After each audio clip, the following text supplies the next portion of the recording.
The iron collar around Sarah's neck has chafed her skin raw for so long she can barely remember what freedom felt like. Standing in the dirt outside the Moonridge Pack's territory walls, she keeps her eyes on the ground, watching shadows shift as pack members pass by without seeing her. Her mother, Lyra, sits beside her, rocking back and forth, whispering to wolves that aren't there. "The moon speaks," her mother mutters, clawing at the air. "It tells me secrets, dark secrets buried in silver." Sarah's cheeks burn with familiar shame, but she doesn't try to silence her. Fighting her mother's episodes only makes things worse. She learned that lesson years ago when her father rejected them both, claimed her mother's madness wasn't his problem, that Sarah carried the same cursed blood. The strong get chosen for packs, the weak get discarded. Sarah and her mother fall somewhere in between, which means they get to endure this existing on the edges, neither fully alive nor mercifully dead. Omega trash, someone spits as they walk past. "Clear off before we report you for loitering." Sarah tightens her grip on her mother's hand but doesn't respond. Words are wasted on people who've already decided you're worthless. She's 15 years old, but the streets have aged her wolf, buried it so deep inside her that sometimes she forgets she's even a shifter. Her wolf hasn't surfaced in months. Starvation does that makes you too weak to shift, too broken to fight back. They sleep under a broken awning near the territory line. If it rains, they get wet. If it's cold, they freeze. Their blanket is a torn tarp that smells like motor oil. Sarah doesn't dream anymore. Survival is the only language she knows. But there's one thing she refuses to let the streets take from her: her mind. Every morning, while other young wolves are training in combat and hierarchy, Sarah finds her way to the edge of Silver Peak Academy's property. It's a private school for pack elites, the kind of place where future alphas and betas learn strategy, politics, and power. She's not allowed inside. She's not even allowed near the gates. But there's a gap in the fence behind the training grounds, hidden by overgrown brush. From there, she can hear everything: lectures on pack law, discussions about territorial disputes, combat strategy sessions. Sarah crouches in the dirt with a broken pencil and scraps of paper she's salvaged from trash bins, copying down every word she can catch. When the instructors ask questions, she whispers the answers to herself before the students can respond. She's always right. "Who's that?" a voice barks one afternoon. Sarah's heart stops. An instructor has spotted her, a massive beta with scarred arms and cold eyes. She scrambles backward, but he's faster. "What do you think you're doing, Omega?" His hand clamps down on her shoulder. "I just wanted to learn," she stammers. "Please, I won't." "Learn?" He laughs, harsh and cutting. "You think pack knowledge is for gutter wolves? You think you deserve to even breathe the same air as these students?" He shoves her hard enough that she crashes into the fence. Pain explodes through her shoulder, but she doesn't cry out. Crying only makes it worse. "If I catch you here again," he snarls, "I'll have you arrested for trespassing. Or maybe I'll just let the students use you for combat practice. They need something to claw." Sarah runs until her lungs burn and her legs give out, collapsing finally in an alley 3 blocks away. Her shoulder throbs. Her pride is shattered.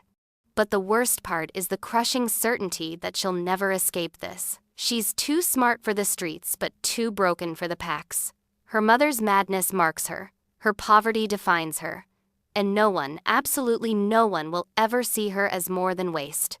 That night, curled beside her mother under their oil-stained tarp, Sarah looks up at the moon. "Why did you make me this way?" she whispers. "Why give me a mind that understands everything but a life that offers nothing?" The moon doesn't answer.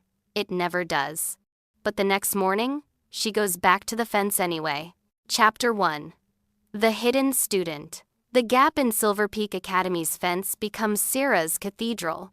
Every day, she makes the journey.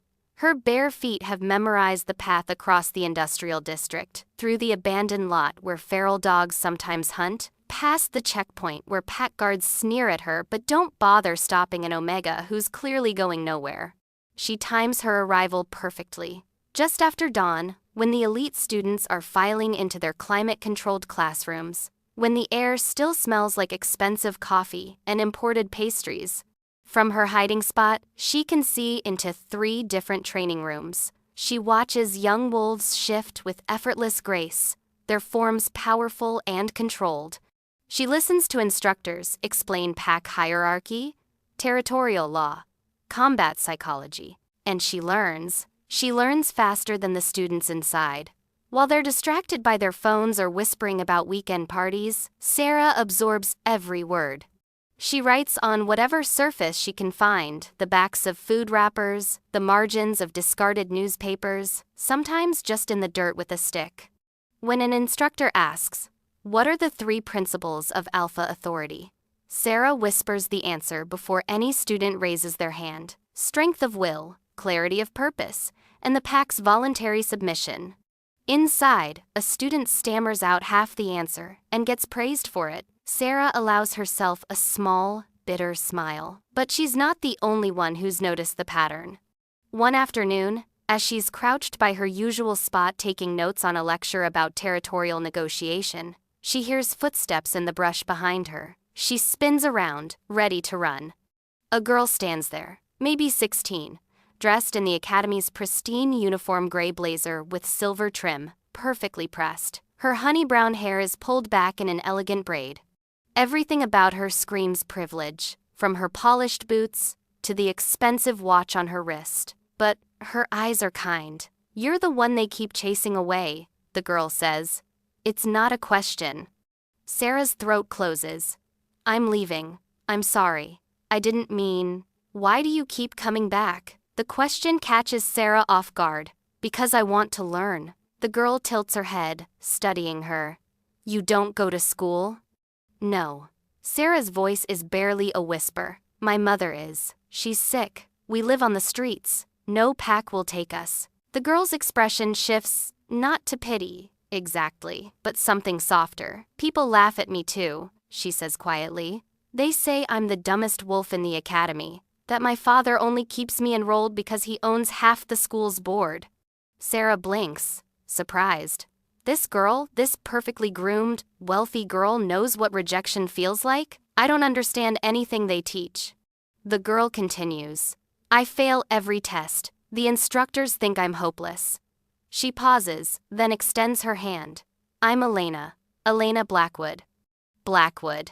The name hits Sarah like a physical blow. The Blackwood pack controls the entire Western Territory. They're one of the most powerful families in the region. Elena's father is Alpha Marcus Blackwood, a billionaire who owns half the city's real estate and sits on the High Council. You're Elena Blackwood," Sarah breathes. "And you are?" "Sarah. Just Sarah." Elena smiles. "Can you teach me just Sarah?" From that day forward, everything changes. They meet behind the old oak tree on the academy's east lawn, far enough from the main buildings that no one bothers them, close enough that Elena can slip away during lunch without being missed. Sarah brings her scraps of paper and broken pencils. Elena brings textbooks, notebooks with clean pages, and food. So much food. "I can't eat all this," Elena says, pushing half a sandwich towards Sarah. "The cook always packs too much." Sarah's stomach growls traitorously. She hasn't eaten since yesterday morning, a half-moldy apple she found in a dumpster. But pride makes her hesitate. "Please," Elena says softly. "You're doing me a favor. I hate seeing food wasted." They split the sandwich. It's the best thing Sarah has tasted in months. As they eat, Elena opens her pack law textbook. "I have a test on Friday. I don't understand any of this." Sarah scans the chapter. It's about challenge rights and alpha succession. "Okay, so look, when an alpha dies without naming an heir, the pack doesn't automatically go to the eldest child. It goes to whoever can prove themselves strongest through the trial of blood." Elena finishes, her eyes widening. "Oh my goddess. That's why they keep talking about proving legitimacy. It's not about bloodline alone." "Exactly." Elena stares at her. "How do you know this? You said you've never been to school." Sarah shrugs, uncomfortable with the attention.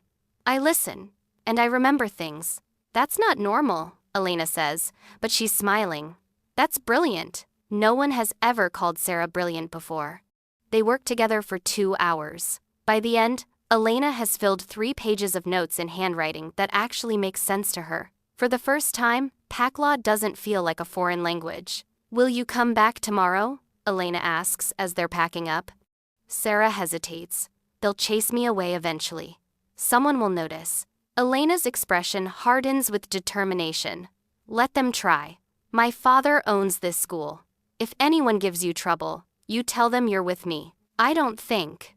Promise me, you'll come back." Sarah looks into Elena's eyes and sees something she hasn't seen in years. Someone who actually cares whether she exists. "I promise." The weeks that follow are the happiest of Sarah's life. Every day, she and Elena meet under their oak tree. They go through textbooks together, with Sarah breaking down complex concepts into simple explanations that finally make sense to Elena. "You're not stupid," Sarah tells her one afternoon, watching Elena correctly solve a territorial law problem. "You just learn differently. The instructors teach like everyone's brain works the same way, but that's not true." Elena beams. "I got a B on my last test." "A B? Sarah!" "My father almost fainted." Sarah grins. "Next time, we'll get you an A." But it's not just about studying. They talk about everything.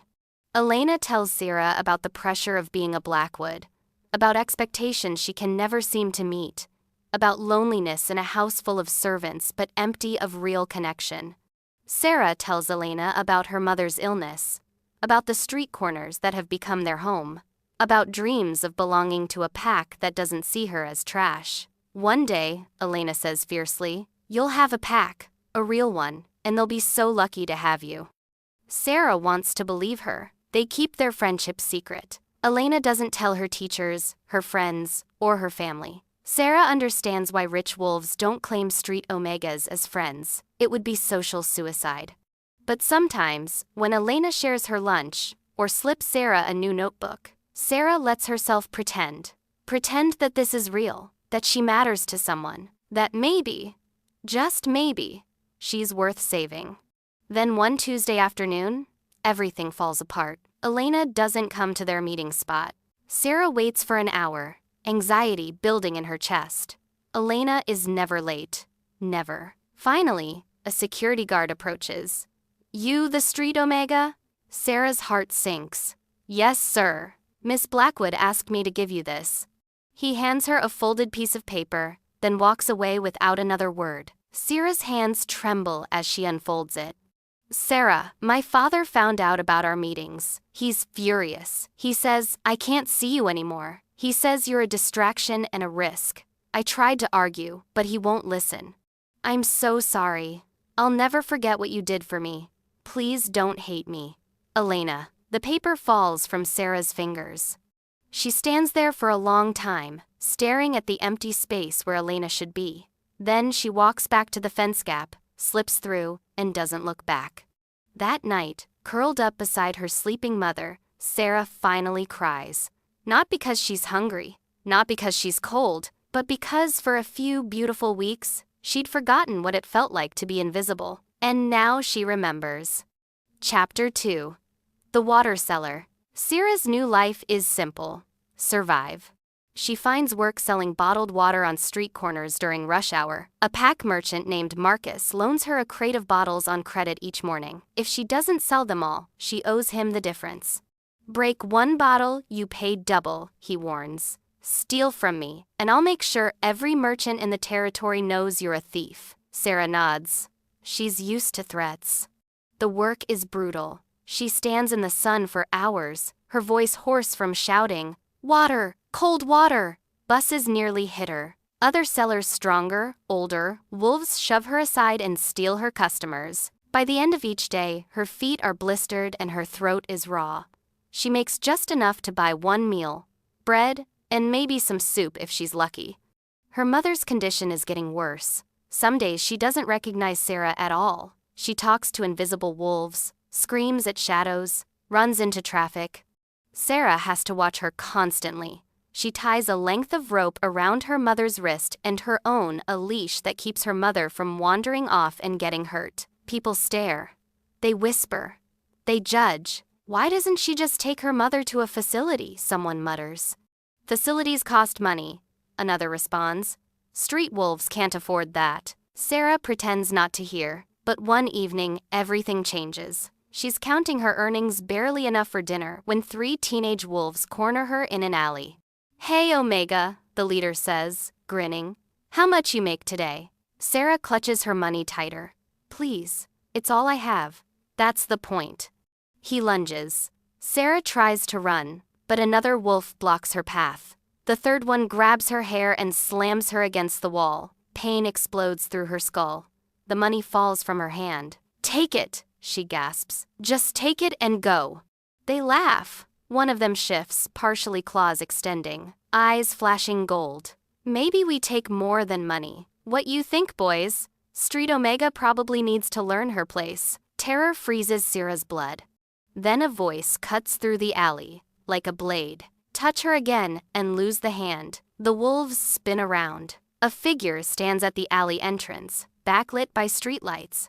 Tall, imposing, radiating power so intense that even Sarah's broken wolf whimpers in submission. The teenage wolves go pale. "Alpha Kieran," one of them breathes. Sarah's eyes widen. Alpha Kieran Steele. She's heard the name whispered in fear and reverence. He's the Alpha King of the Northern Territories, the most powerful wolf in 500 miles. Ruthless, brilliant, untouchable. What is he doing here? "I suggest you run," Kieran says quietly, his voice carrying deadly promise. "Before I change my mind about being merciful, the teenagers don't need to be told twice." They bolt, disappearing into the shadows like smoke. Kieran turns his attention to Sarah. His eyes are silver, unusual for a wolf, striking and cold. She drops her gaze immediately. Rule 1 of surviving as an Omega: never meet an Alpha's eyes unless invited. "Are you hurt?" His voice is different now, less threatening, but still commanding. "No, Alpha," Sarah whispers. He steps closer. She can feel the weight of his power pressing down on her. Not aggressive, but undeniable. Her wolf curls up small inside her chest, terrified and awed in equal measure. "You sell water?" "Yes, Alpha." "Every day?" "Yes, Alpha." Silence stretches between them. Sarah's heart pounds so hard she's sure he can hear it. "What's your name?" "Sarah." "Alpha. And your pack?" The question is like a knife between her ribs. "I have no pack, Alpha. My mother and I are. We're rogue." She expects disgust, dismissal, maybe even punishment. Some territories execute rogues on sight. Instead, Kieran is quiet for a long moment. Then, "Who takes care of your mother?" "I do, Alpha." "Is she ill?" Sarah's throat tightens. Her mind is broken, Alpha. She doesn't know where she is most of the time. "Can't remember who I am. I'm all she has." More silence. When Sarah dares to glance up, she finds Kieran studying her with an expression she can't quite read. "How old are you?" 15. "Alpha. And you've been living like this for how long?" 3 years, Alpha." His jaw tightens. For a moment, something flashes across his face. Anger, maybe, or something darker. Then his mask of control slams back into place. "Come with me." Sarah's blood turns to ice. "Alpha. That wasn't a request." He turns and walks away, clearly expecting her to follow. Sarah's mind races. What does he want? Is she in trouble? Is he going to arrest her for trespassing in his territory? But what choice does she have? You don't refuse an Alpha King. She hurries after him, her bare feet slapping against the pavement. Kieran leads her to a black SUV parked at the end of the block. A driver opens the door without a word. "Get in," Kieran says. Sarah's hands shake as she climbs into the vehicle. The seats are soft leather, softer than anything she's ever touched.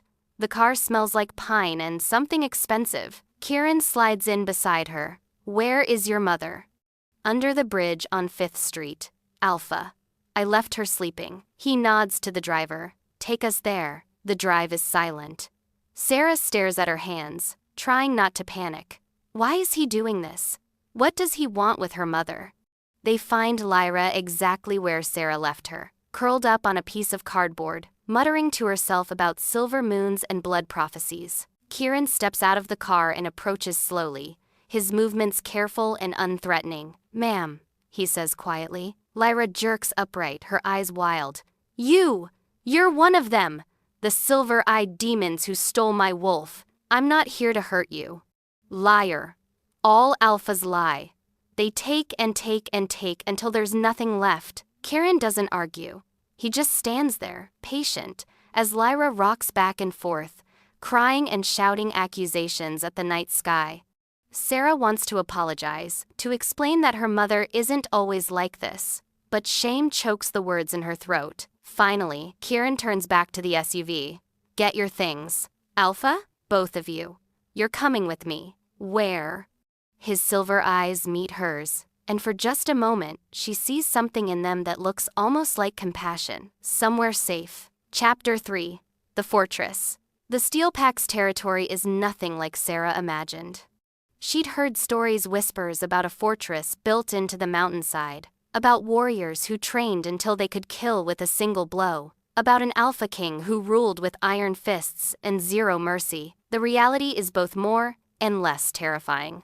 Yes, the compound is massive, a sprawling complex of buildings surrounded by high walls and armed guards. Yes, the wolves she sees are powerful, their eyes sharp and predatory. But there's also structure here, order, children playing in courtyards under watchful supervision, elders sitting in gardens, sharing stories, the sense of a community that actually functions. Kieran's home sits at the highest point, a modern house with floor-to-ceiling windows overlooking the valley below. It's beautiful in a stark, minimalist way. A woman in her 50s meets them at the door. Her name is Margaret, and she's Kieran's head housekeeper. Her expression when she sees Sarah and Lyra is carefully neutral. Prepare the guest wing, Kieran tells her. 2 bedrooms, food, clean clothes, and call Dr. Rivera. The psychiatrist?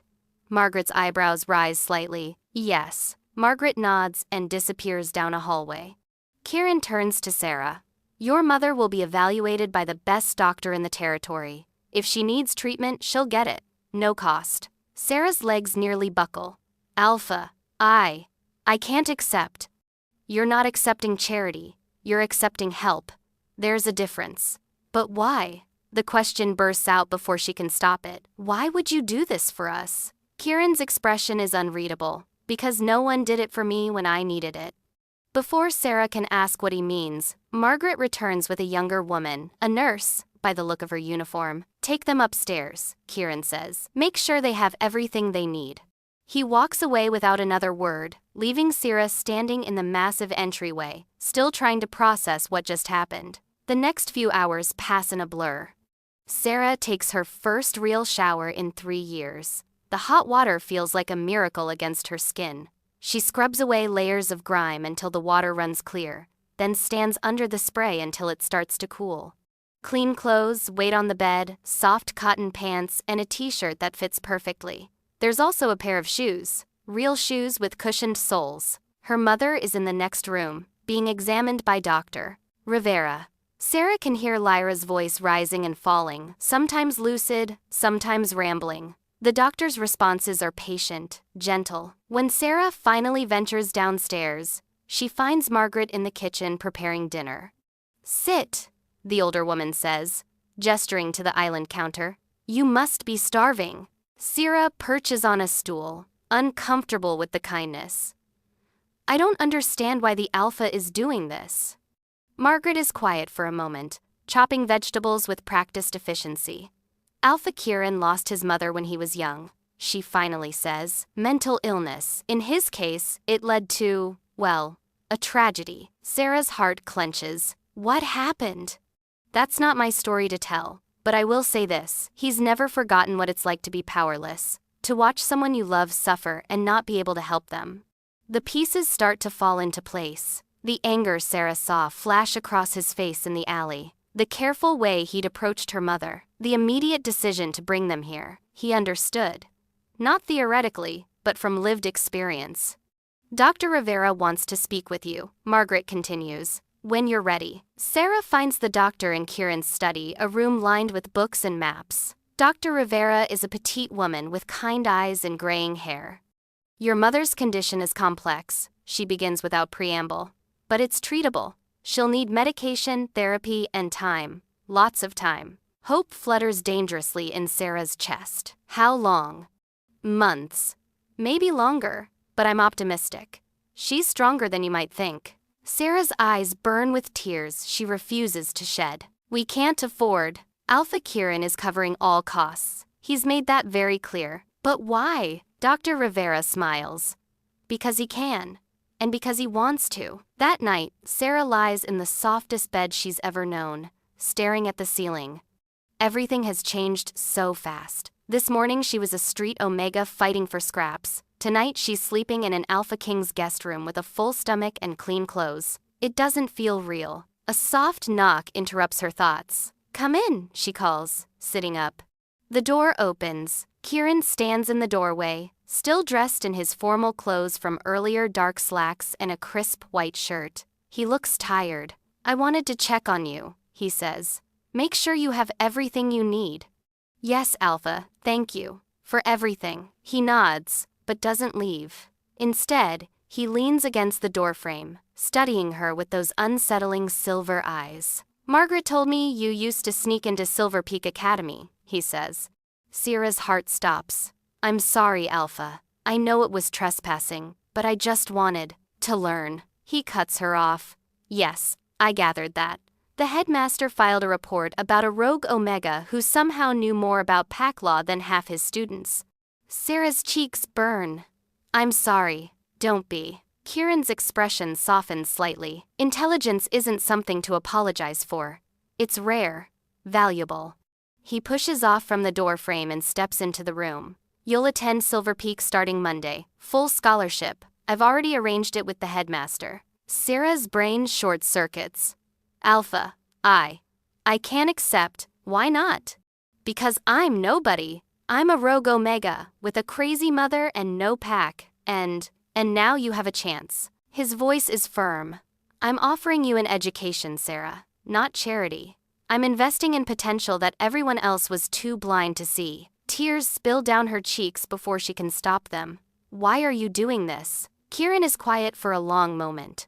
When he speaks, his voice is rough. "Because I know what it's like to have everything taken from you, and I know what it's like to be saved by someone who had no reason to care." He heads for the door, then pauses. "Elena Blackwood called the house 3 times today. She heard I'd taken in a street Omega and wanted to know if it was you." Sarah's breath catches. "Elena?" "She's been trying to convince her father to let her help you for weeks. Apparently you made quite an impression." With that, he leaves, closing the door softly behind him. Sarah sits in the darkness, her mind reeling. Elena hadn't forgotten her. Even after her father forced them apart, she'd been fighting to help. And now this, an Alpha King who appeared out of nowhere and changed everything. It's too much, too good, too impossible. But as she finally drifts off to sleep, Sarah allows herself something she hasn't felt in years: hope. Chapter 4, The Academy. Monday morning arrives with the weight of a boulder on Sarah's chest. She stands in front of the mirror in her new bedroom, wearing the Silver Peak Academy uniform that Margaret helped her pick out over the weekend. Gray blazer, white shirt, perfectly pressed. The school crest embroidered on the breast pocket. A silver wolf howling at a crescent moon. She looks like she belongs, but she doesn't feel it. "Your car is ready," Margaret calls from downstairs. Sarah takes one last look at herself, then heads down. Her mother is sitting at the kitchen table with Dr. Rivera, working on a puzzle. She's having a good morning, lucid, calm, present. "Where are you going?" Lyra asks, looking up. It's the first time in weeks she's recognized Sarah enough to ask a coherent question. "School, Mama." Lyra's brow furrows. "School? Do we have money for that?" "Alpha Kieran is paying for it." "The silver-eyed wolf?" Lyra's expression clouds, briefly, then clears. "He has kind hands. I remember that, even when I screamed at him." Sarah kisses her mother's forehead. "I'll be back this afternoon." The driver, a young beta named Lucas, holds the SUV door open for her. Sarah climbs in, her stomach a mess of nerves and excitement. As they pull up to Silver Peak Academy's gates, Sarah spots Elena waiting by the entrance. Her friend practically sprints to the car the moment it stops. "Sarah!" Elena throws her arms around her. "I heard what happened. I've been so worried. My father wouldn't tell me anything except that Alpha Kieran had taken you in. Are you okay? Is your mother okay? Do you need anything?" The words tumble out so fast Sarah can barely keep up. I'm okay, she manages, hugging back tightly. We're both okay, better than okay. Elena pulls back, her eyes shining. I tried so hard to help you. I begged my father every single day, but he said it wasn't appropriate for a Blackwood to. She stops herself, looking ashamed. I should have fought harder. You tried, that's what matters. Your friend is correct, a deep voice says behind them. Both girls spin around. Alpha Marcus Blackwood stands there in an expensive suit, his expression unreadable. He's older than Sarah expected, gray at the temples, lines around his eyes but still powerfully built. An alpha in his prime. Alpha Blackwood. Sarah breathes, dropping her gaze respectfully. Sarah, is it? His voice is formal. My daughter has told me much about you. Elena tenses beside her. She neglected to mention how brilliant you are. Marcus continues. The headmaster showed me your test scores from your brief enrollment years ago. Exceptional. It's a shame you weren't able to continue. Thank you, Alpha. I also hear Alpha Kieran has taken a personal interest in your education. There's something in his tone Sarah can't quite read. Not hostility, but caution, maybe. Assessment. Yes, Alpha. He's been very generous. Marcus studies her for another long moment, then nods. Well, education is never wasted. I hope you make the most of this opportunity. He glances at Elena. Both of you, study hard. He walks away toward the administrative building, leaving both girls staring after him. That was weird, Elena whispers. He never comes to school drop-off. Maybe he wanted to check if I was real. Elena grins. Come on, let's show these spoiled wolves what real intelligence looks like. Walking into Silver Peak Academy through the front door instead of hiding outside is surreal. Students stare. Some whisper. A few even point. Is that the girl Alpha Kieran sponsored? I heard she lived on the streets. My father says she's some kind of genius. She doesn't look like much. Elena links her arm through Sarah's. Ignore them. They're just jealous. Their first class is Advanced Pack Politics, with Instructor Warren, a grizzled former beta known for making students cry. Ah, our new scholarship student, Warren says when Sarah enters. His tone is neutral, but his eyes are sharp. Take a seat. Sarah sits in the back, trying to be invisible. Elena slides into the chair beside her. Today we're discussing the Treaty of Silver Falls. Warren begins, turning to the board. Can anyone explain the significance of Article 7? Silence. Anyone? More silence. Students stare at their desks. Warren sighs. This was your reading assignment for the weekend. Sarah's hand twitches. She knows the answer she's read about the Treaty of Silver Falls in one of the law books she'd found in a trash bin months ago. Article 7 dealt with resource allocation between territorial pacts, but she doesn't raise her hand. Drawing attention on her first day seems like a terrible idea. No one? Warren's voice sharpens with disappointment. You're future pack leaders. This treaty affects every decision you'll make about said. It established the principle of proportional resource sharing. Elena says suddenly, her voice steady. Each pack gets territory based on population size and historical claim, with disputes settled by neutral arbitration. Warren blinks. That's correct, Miss Blackwood. Well done. Elena shoots Sarah a quick smile. The rest of the class passes smoothly. When the bell rings, several students approach Elena to congratulate her. I didn't know you were actually smart, one boy says. Elena's smile is sharp. There's a lot you don't know about me. As they're leaving, Instructor Warren calls out, Miss Sarah. A word. Sarah's stomach drops. Elena squeezes her hand before heading to the hallway. Warren waits until the room empties, then says, You knew that answer. It's not a question. Yes, sir. Why didn't you speak up? Sarah shifts uncomfortably. I didn't think it was my place. Your place is in this classroom. You earned your seat here. Warren's expression softens slightly. Alpha Kieran doesn't waste resources on mediocrity. If he's sponsoring you, it's because he sees something worth investing in. Don't hide it. Yes, sir. Dismissed. The rest of the day follows a similar pattern. Teachers testing her. Students watching her. Elena sticking by her side like a guard dog. By lunch, Sarah's head is spinning. They eat in the cafeteria, a bright, modern space with actual food instead of scraps. Elena loads both their trays with sandwiches, fruit, and some kind of pasta dish. "You need to eat more," Elena says, watching Sierra pick at her food. "You're way too thin. I'm used to smaller portions." "Well, get unused to it. You're in a proper pack now." Sort of. Sort of? Elena hesitates. "You're under Alpha Kieran's protection, which is basically the same thing. Everyone knows not to mess with his investments." The word investment sits heavy in Sierra's chest. Is that what she is? A business decision? Before she can spiral too deep into that thought, a commotion erupts near the entrance. Students are whispering, pointing, clearing a path. Alpha Kieran strides into the cafeteria like he owns it, which, technically, his PAC's funding probably does own a significant portion of the school. He's dressed in dark tactical clothing, like he just came from training. His silver eyes scan the room, then lock onto Sarah. The cafeteria goes dead silent. He walks directly to their table. Elena stands immediately, bowing her head in respect. Sarah scrambles to do the same. "How was your first day?"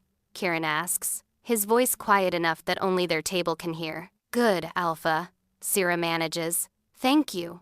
"Any problems?" "No, Alpha." He nods, then glances at Elena. "Miss Blackwood." "Alpha Kieran. Your father mentioned you've been a good friend to Sarah. I appreciate that." Elena's cheeks flush with pride. "She's brilliant, Alpha. Everyone's going to see it soon." Kieran's lips twitch in what might be the start of a smile. Then he looks back at Sarah. "Dr. Rivera called. Your mother had a good session today. She asked about you." Sarah's throat tightens. "Thank you for telling me. Study hard. I expect a report on your progress next week." With that, he turns and leaves as quickly as he arrived. The cafeteria erupts in whispers the moment he's gone. Did Alpha Kieran just personally check on her? I've never seen him at the school before. Who is she really? Elena grins at Sarah. "Well, you're definitely not invisible anymore." Chapter 5, The Bond. 3 months pass. Sarah thrives at Silver Peak Academy. Her grades are perfect, not just good, but the highest in her year. Teachers praise her, students grudgingly respect her. Even the headmaster mentions her as an example during assemblies. But the real surprise is Elena. With Sarah's help, Elena's grades have improved dramatically. She's no longer the dumb Blackwood daughter. She's becoming a leader in her own right. Confident, articulate, capable. "You did this," Sarah tells her one afternoon as they study under their oak tree. "All I did was explain things differently." "You believed in me when no one else did," Elena replies. "That matters more than you know." Their friendship deepens. They're inseparable now, studying together, eating together, defending each other against whispered rumors and social politics. But Sarah's relationship with Kieran is complicated. He visits the school once a week, always brief, always professional. He asks about her grades, her mother's progress, whether she needs anything. He treats her like a project he's monitoring, which she supposes she is. She sees him more often at home at the Fortress compound, where she and her mother now live permanently. Dr. Rivera's treatment is working. Lyra has more lucid days than confused ones now. She recognizes Sarah consistently. She even started helping in the gardens, working with the pack's elder wolves to tend herbs and flowers. It's a miracle Sarah never dared dream possible. And it's all because of him. "You stare at him," Elena teases one day. They're sitting in Sarah's room at the Fortress, supposedly doing homework, but actually gossiping. "I do not." "You absolutely do. Every time he walks into a room, your eyes follow him like he's the moon." Sarah's cheeks burn. That's just respect. He's an alpha king." "Uh-huh. And I'm sure the way you blush every time he says your name is also just respect." "Elena," her friend laughs. "I'm not judging. He's gorgeous and powerful, and apparently has a secret soft side that only you and your mother get to see. He's 15 years older than me. So? You're almost 16. And wolves live long lives. Age gaps matter less to shifters." Sarah throws a pillow at her. "He thinks of me as an investment, a charity case, nothing more." But even as she says it, doubt creeps in. Because there are moments brief, Fleeting moments, when Kieran looks at her and something flickers in those silver eyes. Something that isn't cold calculation or clinical interest. Something warm. The truth comes crashing down on a Tuesday evening. Sarah is walking back from the library when she hears raised voices coming from Kieran's office. The door is slightly ajar. She knows she shouldn't eavesdrop, but she can't help herself. "You're getting too attached." That's Marcus Blackwood's voice. The whole territory is talking about it. "I'm helping a talented student." Kieran's voice is calm, controlled, nothing more. "Is that really what you're doing? Or are you trying to fix something that broke inside you years ago?" Silence. "She's not your mother, Kieran." "I know that." Kieran's voice turns sharp. "Do you? Because from where I'm standing, you're projecting. That girl is brilliant, yes, but she's also young and impressionable and completely dependent on you. You're in a position of enormous power over her life. I'm aware of my responsibilities. Are you? Because Elena told me how Sierra looks at you. And I've seen how you look at her when you think no one's watching." Sarah's heart pounds so loud she's sure they can hear it. "Nothing inappropriate has happened," Kieran says coldly. "Nothing will happen. She's under my protection. That's all. For now, maybe. But she's about to turn 16. In 2 years, she'll be 18, legally an adult in shifter law. What happens then? Nothing. She'll go to university, build a career, find a pack of her own. Without you, the silence that follows is deafening." "This conversation is over," Kieran finally says. Sarah runs before she can hear more. She makes it back to her room, closes the door, and leans against it, breathing hard. He looks at her. Not as a project, not as an investment, as something more. The realization terrifies and thrills her in equal measure. That night, Sarah lies awake, her mind racing. She's known for months that she has feelings for Kieran. She's tried to ignore them, dismiss them as gratitude or hero worship or teenage hormones. But they're real, undeniable. She doesn't just respect him. She doesn't just admire him. She loves him. The thought should feel wrong. He's an alpha king. She's a former street kid he took in. The power imbalance is enormous. The age gap significant. But wolves don't see relationships the way humans do.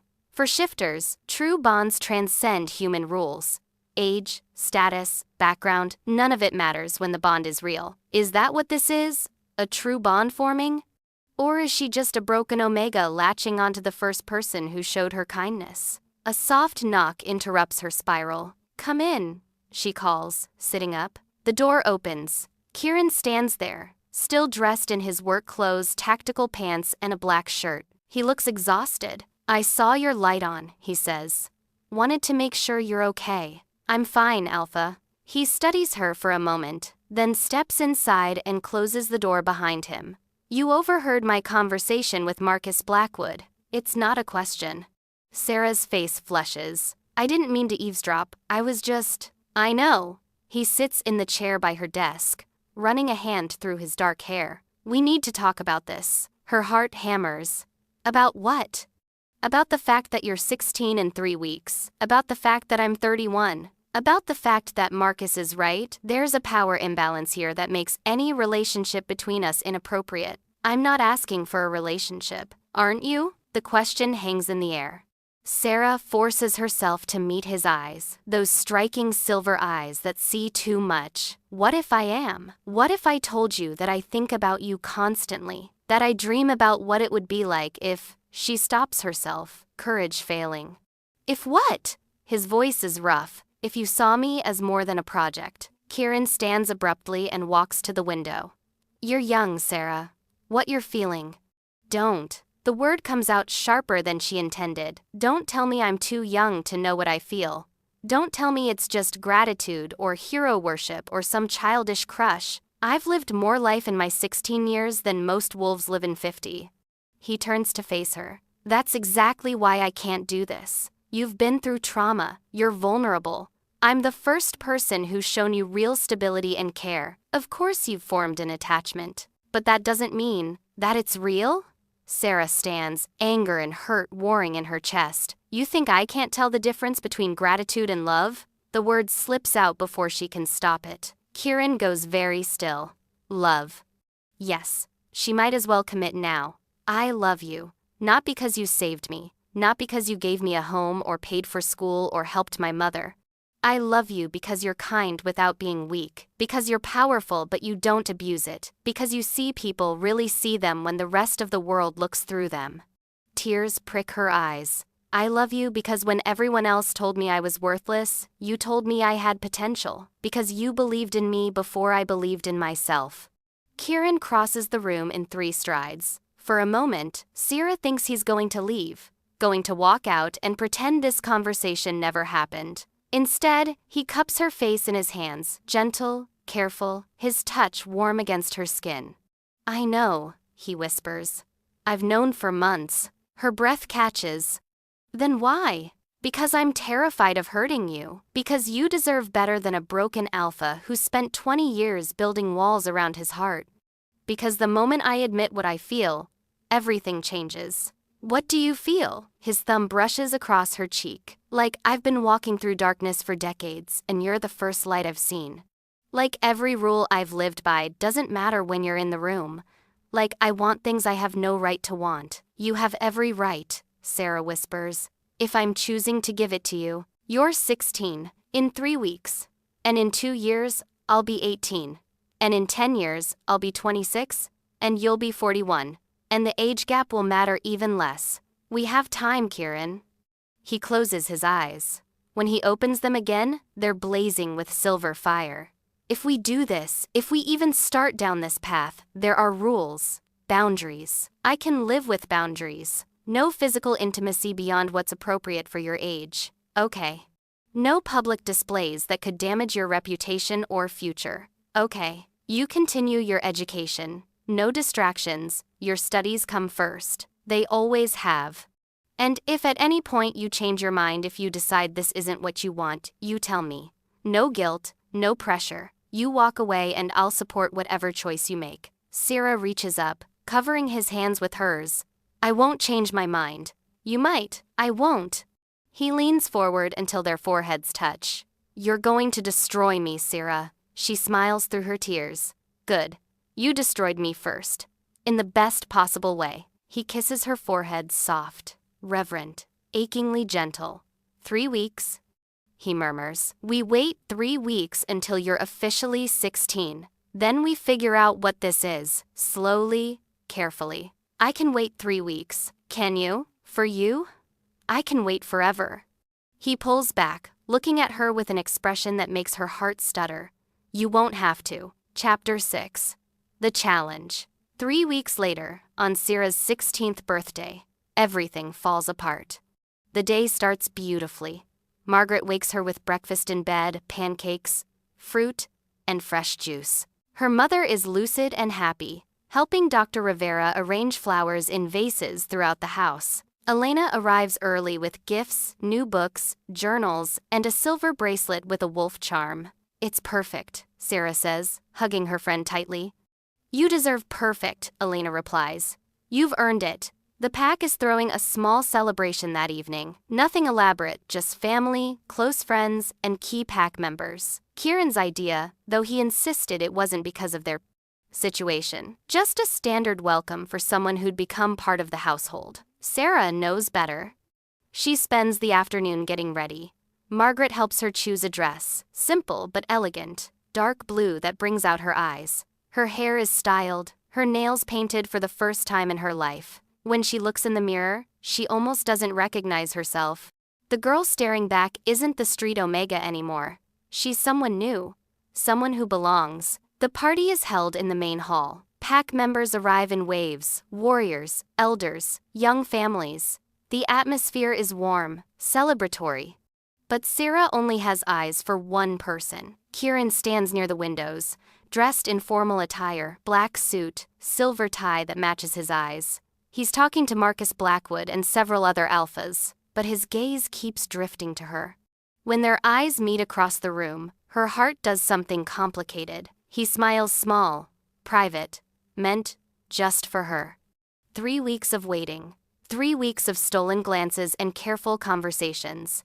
3 weeks of Kieran treating her exactly the same in public while something fundamental shifted between them in private. tonight, everything was supposed to begin. Then the doors burst open. A messenger stumbles in, bleeding from a gash on his shoulder. Alpha Kieran, we're under attack. The room erupts into chaos. Kieran is moving before anyone else processes the words. How many? At least 50 rogues, sir. They've breached the southern perimeter. Who's leading them? The messenger swallows hard. They're demanding to speak with you. They say they're here for the girl. Every eye in the room turns to Sarah. Her blood runs cold. What? There's a wolf named Damon at the gate, the messenger continues. Says he's Sarah's father. Says you stole his family and he's here to take them back. The world tilts sideways. Her father. The wolf who rejected her and her mother years ago. The one who claimed Lyra's madness wasn't his problem. Who walked away and never looked back. He's here. Kieran's voice cuts through her spiraling thoughts. Get Sarah and her mother to the safe room. Now. No. The word comes out stronger than Sarah feels. If he's here for me, then I should. You should do exactly what I tell you. Kieran's alpha voice crashes over her like a wave. Every instinct screams at her to submit, but she's not that powerless street omega anymore. He won't leave until he gets what he wants, she says quietly. And if you fight him, wolves will die. You're wolves. Good wolves who don't deserve to be caught in this. Sarah, let me talk to him. Absolutely not. Kieran, please. That's Alpha Kieran to you right now. He snaps, his control cracking. And my answer is no. You will go to the safe room with your mother and you will stay there until this is over. Marcus Blackwood steps forward. Perhaps we should hear what this Damon wants before. I know what he wants, Kieran snarls, and he's not getting it. Sarah has never seen him like this, all his careful control stripped away, revealing the predator beneath. His silver eyes are blazing. Power rolls off him in waves that make even the strongest warriors take a step back. He's terrifying, and he's terrified. Marcus, take command of the defense, Kieran orders. Elena, stay with Sarah and her mother. Rowan, here, Alpha. A massive warrior steps forward. If anyone gets past us, if anyone tries to reach the safe room, you kill them. Understood? Understood. Kieran finally looks at Sarah. For just a moment, his mask slips. She sees fear there. Raw, desperate fear. Please, he says quietly, please don't fight me on this. She wants to argue, wants to insist she can help, that she's not helpless anymore. But the truth is, she is still helpless. She's had 3 months of good nutrition and education, but she's not a trained fighter. She can't shift properly yet. She'd be a liability in combat. Okay, she whispers. Relief flashes across his face. Then the mask slams back down. Move. The safe room is exactly what it sounds like, a reinforced bunker deep in the fortress's basement. Thick walls, heavy doors, enough supplies to last for days. It's also a prison. Sarah paces while Elena tries to comfort Lyra, who's become agitated by all the chaos. The silver-eyed wolf will protect us. Lyra keeps saying. He has kind hands. He'll keep us safe. Yes, Mama, Sarah murmurs. He will. But what if he gets hurt? What if Damon, her supposed father, is stronger than they expect? What if... Stop spiraling, Elena says firmly. Kieran is one of the most powerful alphas in the territory. He's not going to lose to some rogue with delusions. He rejected us, Sarah says quietly. My father. When I was 12, he looked at my mother having an episode and said she wasn't his problem anymore. Said madness was a curse and he wouldn't let it infect his life. Elena's expression hardens. Then he's an idiot who doesn't deserve you. But why come back now? Why show up after all these years? Because you're not worthless anymore, Elena says bluntly. You're under an Alpha King's protection. You're valuable now. He probably thinks he can cash in on that. The words hit like a slap because they're probably true. Time crawls past. Minutes feel like hours. Hours feel like days. Then, finally, the door opens. Kieran stands there, blood splattered across his clothes but apparently uninjured. His face is grim. It's over, he says. Damon and his rogues are dead. Sarah's legs nearly buckle with relief. You're okay? I'm fine. He steps inside, his eyes finding hers. "But we need to talk. All of you." They follow him upstairs to his office. The fortress is a mess. Windows broken, furniture overturned, blood on the floors. But pack members are already cleaning, already working to restore order. That's what a good pack does, Sarah realizes. They don't fall apart in crisis. They rebuild. In the office, Kieran pours himself a drink, something amber and strong. He downs it in one swallow before speaking. "Damon wasn't here for a reunion," he says. "He was here because someone told him about you, about your intelligence, your value to me." Sarah's stomach drops. Who would do that? "I don't know yet, but someone leaked information about my household, about my investments, about," he pauses, "about how I feel about you." The room goes silent. Elena's eyes go wide. Lyra tilts her head, confused. Rowan, who'd followed them upstairs, carefully studies the wall. "You didn't exactly hide it tonight," Marcus says from the doorway. No one had noticed him enter. "The way you looked at her, the panic when she was threatened. Everyone saw it, Kieran." Kieran's jaw tightens. "I'm aware." "Good. Because now the whole territory will know by morning." The Alpha King has feelings for a 16-year-old former rogue Omega who happens to be brilliant and beautiful and completely inappropriate for someone in his position. "Father," Elena starts. "I'm not judging," Marcus interrupts. "I'm stating facts. This is going to cause problems. Political problems. Social problems. There will be wolves who see Sarah as a weakness to exploit. Others who see her as a threat to traditional pack structures." He looks at Kieran. "You need to decide right now. Are you going to hide this and protect her by keeping distance? Or are you going to claim her publicly and deal with the fallout?" Sarah finds her voice. "He doesn't have to claim anything.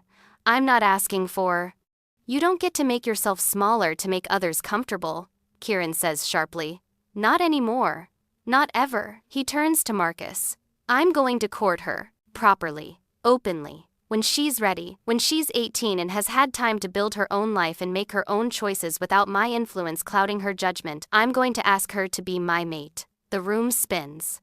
"And if she says no," Kieran continues, "I'll accept that and support her in whatever she chooses. But I'm done pretending I don't love her. I'm done acting like she's just some project or investment. She's everything, and I'm tired of hiding it." Sarah can't breathe, can't think, can barely process what she's hearing. "You love me?" she whispers. Kieran crosses the room and kneels before her chair, an Alpha King kneeling before a teenage Omega. The gesture is so shocking that even Marcus looks stunned. "I've loved you since the night I found you in that alley," Kieran says quietly. "Since I saw a broken girl still fighting to protect her mother.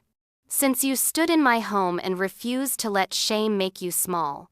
Since you walked into Silver Peak Academy and showed everyone what real strength looks like." His hands find hers.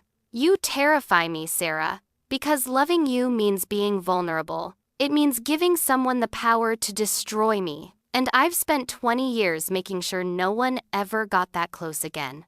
Tears stream down her face. "You won't lose me. Promise me." "I promise." He stands, pulling her up with him.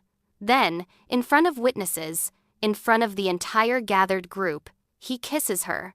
It's soft, careful, appropriate for her age, but it's also a declaration, a line drawn in the sand, a statement to everyone watching: "She's mine, we're doing this, and if you have a problem with it, take it up with me."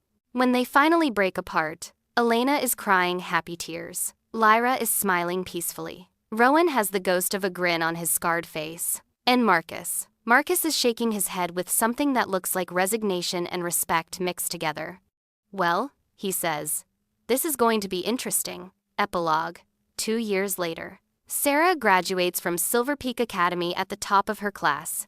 She's 18 now, legally an adult, with full autonomy over her life. She's been accepted to 5 universities, including one with a prestigious PAC law program. But today isn't about her academic achievements, though they're impressive. Today is about choice. The ceremony is held at the fortress, under the same oak tree where she and Elena used to study. PAC members fill the lawn, hundreds of them now. Sarah has become beloved in the Steel Pack, not as Kieran's girlfriend, though everyone knows they've been courting, but as a teacher, mentor, and advocate. She runs education programs for young wolves. She helps at the medical clinic. She works with Dr. Rivera to support families dealing with mental illness. She's found her purpose, and she's found her home. Kieran stands beside her, dressed in formal ceremonial clothes. He's wearing silver, the color that matches his eyes and symbolizes pack leadership. Marcus Blackwood is there too, now a close friend and advisor. Elena stands as Sierra's witness, beaming with pride. Lyra sits in the front row, healthy and happy, holding hands with one of the pack elders who's become her companion. Everything has changed. Sarah, Kieran begins, his voice carrying across the gathered wolves. 2 years ago, I made you a promise. I promised to give you time, to let you build your own life, make your own choices, become your own person, separate from my influence. She nods, her heart pounding. You've done that. You've exceeded every expectation. You've become everything I knew you could be and more. He drops to one knee. The crowd gasps. An alpha king doesn't kneel. Not ever. Except for his mate. You once told me I destroyed you, Kieran says, his silver eyes locked on hers. In the best possible way. Well, you destroyed me too. You took a closed-off broken alpha who'd forgotten how to feel and taught him to love again. He pulls out a silver ring, simple, elegant, engraved with wolves running under a crescent moon. I'm asking you to be my mate, not because I saved you, not because you owe me anything, but because I love you, because I choose you, because I want to spend the rest of my very long life watching you change the world. Tears stream down Sierra's face. But before you answer, Kieran continues, I need you to know something. If you say yes, you're not just getting me. You're getting a pack, responsibilities, expectations, political complications, a life that's public and scrutinized, and sometimes difficult. He takes a breath. If you say no, if you want to go to university and build your career and find your own path without the weight of being an Alpha King's mate, I will support that choice. I'll always support you. Always. The crowd is so quiet you could hear a pin drop. Sarah looks around at all the faces watching her. Elena, grinning through tears. Her mother, peaceful and present. The pack members who've become her family. The young wolves she teaches. The life she's built.